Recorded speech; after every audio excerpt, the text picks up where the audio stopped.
Hello, everyone. Welcome back to another great lesson here with us at EnglishPod. My name is Marco. And I'm Erica. And today we're going to be in one of my favorite sporting events, which is... F1, of course. F1 racing. Yeah. All right. So, we're going to be talking about racing, specifically F1, which is a very popular sport all over the world. Yeah, I think maybe it's like number 2 in popularity after soccer. Yeah, I think so. I have no numbers to back that up, though. Well, they do travel everywhere. They have races all over the world, and just people love it. So, well, it is kind of a cool thing. Going 300 kilometers per hour in a car is pretty cool. All right, so let's not delay this any longer. Let's listen to our dialogue for the first time.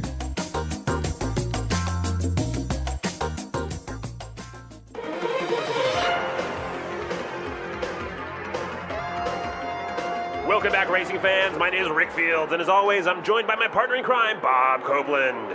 We're in the last stretch of this very exciting race, and Kimi Raikkonen is leading the pack with only 4 laps to go. They're heading to turn 3, and Lewis Hamilton tries to pass Raikkonen. It's a close one, and oh no! Hamilton hits the wall. He came in too fast, jammed on the brakes, and spun out. We have a yellow flag, and the pace car is making its way into the track. The cleanup crew is towing the heavily damaged car, and the green flag drops. Raikkonen is still in the lead with only 2 laps to go. Smoke is coming out of his car! He seems to be having engine trouble. He makes his way under the pit, and Fernando Alonso takes the lead! How unlucky for Raikkonen, and this race is over, ladies and gentlemen. Alonso takes the checkered flag.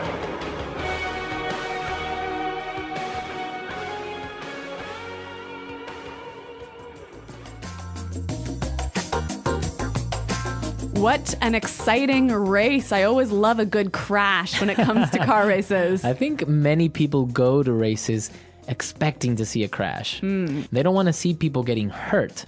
No, but a little bit of... Like the emotion of just car crashes and stuff. Yeah, a little explosion here and there. All right. So now we saw some really exciting language related to racing. So why don't we look at that now in language takeaway?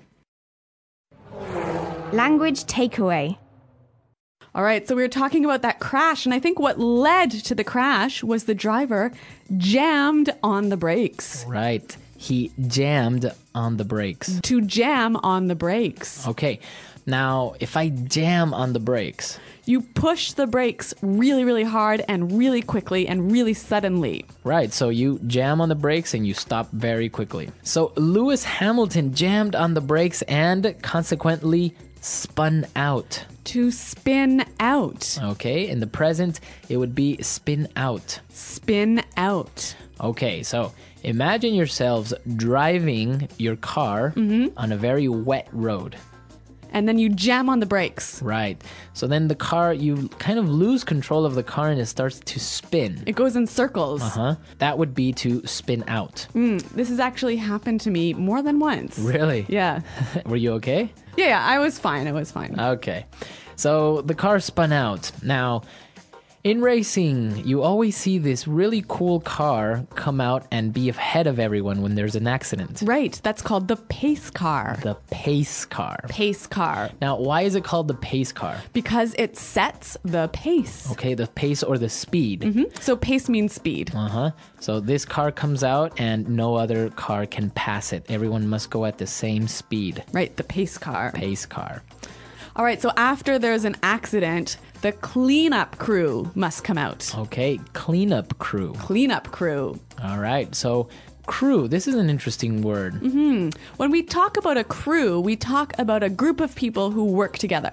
Okay, but for example, in an office, can I have a crew?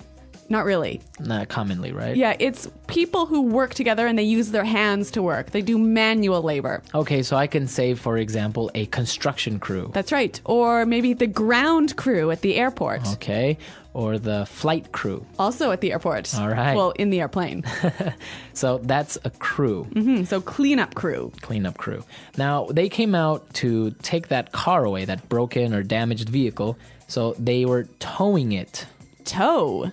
Okay, the verb to tow. To tow. So what does it mean when you tow something or you tow a car? You pull something behind you. So if you're a truck, that might pull a car behind you. That's a tow truck. A tow truck. Now, this happens commonly if you park your vehicle where you are not supposed to. That's right. And your car will get towed. Your car gets towed. Yep. Very good. All right, so we saw 5 really great words related to racing. And now, why don't we listen to our dialogue again, and then we'll look at some other interesting phrases.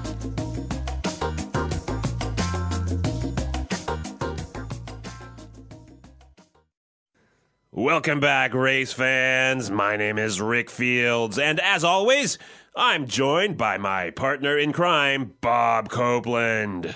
We're in the last stretch of this very exciting race, and Kimi Raikkonen is leading the pack with only 4 laps to go. They are heading to turn 3, and Lewis Hamilton tries to pass Raikkonen. It's a close one, and oh no, Hamilton hits the wall. He came in too fast, jammed on the brakes, and spun out. We have a yellow flag, and the pace car is making its way onto the track. The cleanup crew is towing the heavily damaged car, and the green flag drops. Raikkonen is still in the lead with only 2 laps to go. Smoke is coming out of his car. He seems to be having engine trouble. He makes his way into the pit, and Fernando Alonso takes the lead. How unlucky for Raikkonen. And this race is over, ladies and gentlemen. Alonso takes the checkered flag. Okay, so now we're back, and I think it's time for us to take a look at some phrases in Fluency Builder. Fluency Builder. Well, even though we're talking about F1 racing, a lot of the language can be used in many different situations. So let's look at some of those phrases now. When Rick Fields introduced his co-host, he said, "My partner in crime." Partner in crime. Partner in crime. Now, it's not that they're actually committing a crime. No, they're not actually bank robbers. But it's a very common and friendly way of saying my good friend or The person I do everything with. right, my coworker, for example, right? But a coworker who's a really, really good friend, who you spend a lot of time with. Okay, so that's your partner in crime. It's just a metaphor, right? So partner in crime. Now, what about the next phrase? The last stretch. The last stretch. Last stretch. Okay, before we explain this word, let's listen to some examples and then we'll come back and talk about it. Example 1. We are finally in the last stretch of a very long week. I can't wait to go home. Example 2. He's in the last stretch of his college years, and soon he'll graduate. Okay, so I understand that to mean like the final length of time. Right, the last or final moments before an ending. All right, so the last stretch. The last stretch. Now, when you're on the last stretch, you just have a few minutes to go. To go. Yeah, to go. Now, this preposition to and the verb go is very easy, right? Right.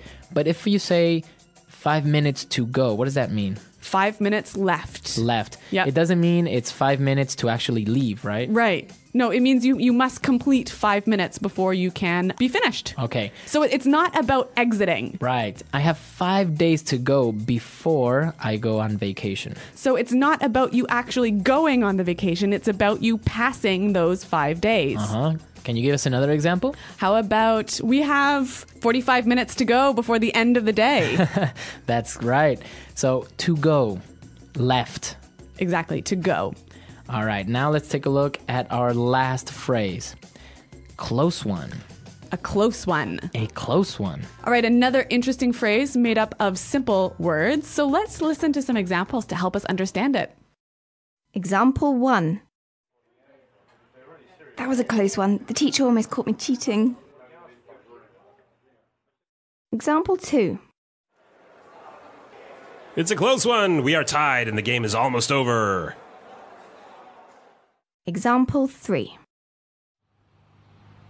My girlfriend almost found the presents I hid under the bed. It was a close one.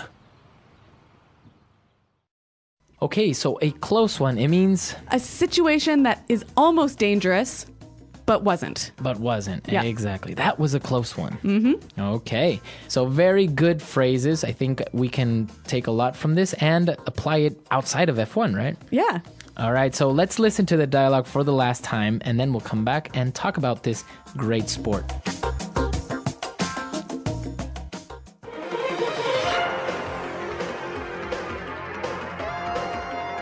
Welcome back, racing fans. My name is Rick Fields, and as always, I'm joined by my partner in crime, Bob Copeland. We're in the last stretch of this very exciting race, and Kimi Raikkonen is leading the pack with only 4 laps to go.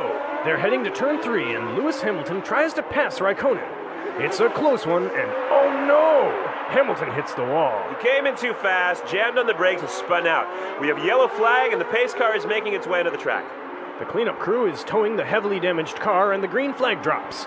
Raikkonen is still in the lead with only 2 laps to go. Smoke is coming out of his car! He seems to be having engine trouble. He makes his way under the pit, and Fernando Alonso takes the lead! How unlucky for Raikkonen, and this race is over, ladies and gentlemen. Alonso takes the checkered flag.